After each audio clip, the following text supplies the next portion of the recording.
sebenarnya waktu Tuhan tuh menguji kita, Tuhan itu cuma pengen lihat reaksi kita. Tapi sebenarnya Tuhan tahu apa yang dia mau lakukan. Luar biasa. Jadi kalau kita diuji Tuhan, jangan bereaksi negatif. Karena kalau sampai Tuhan itu mendatangkan ujian, kita harus perkatakan dengan iman bahwa tidak ada yang mustahil bagi Tuhan. Amin. Kadang-kadang kalau Tuhan itu mau buat mujizat, Tuhan nggak butuh orang kaya sebenarnya. Tuhan tidak pilih orang yang mampu, tapi Tuhan pilih orang yang mau. Amin.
Bapak Ibu, jemaat Sardis ini adalah jemaat yang hidupnya nyaman. Kenapa hidupnya nyaman? Karena ini kota yang paling maju dan paling mewah di zaman Rasul Yohanes. Jadi kota ini udah ada 700 tahun sebelum Masehi. Nah, karena kehidupan yang begitu mewah dan kehidupan yang begitu maju, maka keadaan jemaat menjadi comfort. Nyaman, membuat kekristenan mereka menjadi mati. Sehingga jemaat ini dikatakan adalah jemaat yang mati rohaninya. Rupanya ada cuma satu kelebihan dari jemaat di Sardis. Yang lainnya tidak ada lebihnya sama sekali. Yaitu beberapa orang saja. Di tempat ini pada waktu zaman Rasul Yohanes, ada yang menjaga kesucian hidupnya.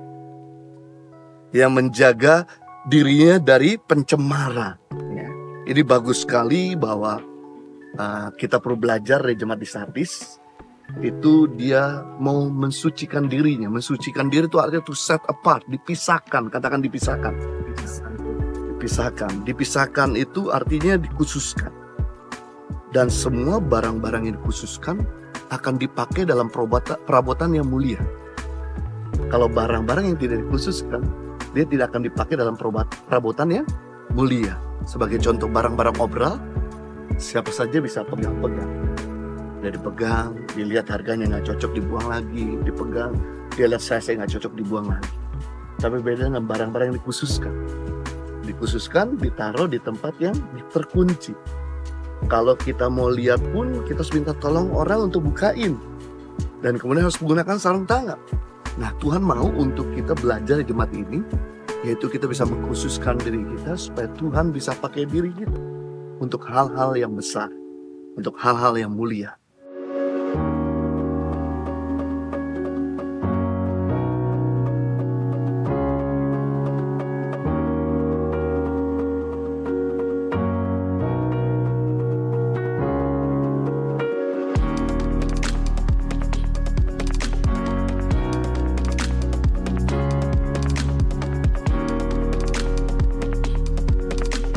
Tujuh jemaat yang kita bicarakan dalam kitab Wahyu 2-3 adalah kota-kota yang berada di provinsi-provinsi Asia Kecil, yaitu provinsi yang ada di Turki. Nah, pada zaman Rasul Yohanes, penduduk kota Philadelphia ini sangat relatif kecil. Kenapa sedikit? Karena kota ini sangat rawan dengan gempa bumi. Bahkan tahun 17 Masehi pernah terjadi gempa bumi yang besar menyebabkan seluruh kota di tempat ini hancur. Jadi jemaat Philadelphia ini menarik sekali. Di antara semua 7 gereja, ini yang terbaik lah, ya, di antara semuanya. Cuma ada selentingan kecil, celaan lembut yang Tuhan Yesus katakan kepada Rasul Yohanes bahwa kekuatanmu tidak seberapa, namun engkau menuruti firman Tuhan. Jadi di sini Walaupun mungkin dia nggak punya seperti anugerah yang besar. Maka yang ajaib dan menarik adalah walaupun mereka nggak punya anugerah besar atau kasih karunia besar, tapi mereka mentaati firman Tuhan. Nah, ini penting di sini. Ketaatan adalah tanda awal dari rasa hormat. Ketika seseorang taat sama Tuhan, membuktikan bahwa dia hormat sama Tuhan.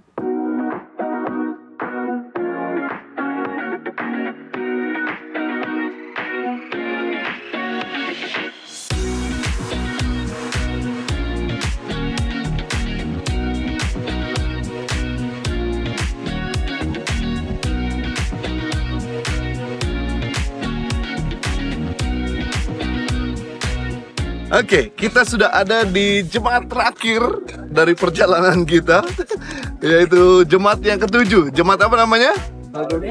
Wah, Laodikia. Jadi Laodikia ini adalah kota terkaya. Terbukti bahwa kota ini terkaya sehingga pada waktu tahun 60 Masehi terjadi gempa bumi yang besar di tempat ini, dan mereka bisa bangun kota ini kembali tanpa bantuan dari luar.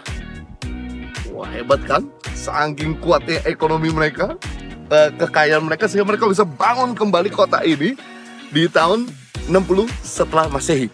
Dan kota ini bukan cuma kota perbankan, tapi kota ini juga kota penghasil wool terbaik di dunia, yaitu wool hitam.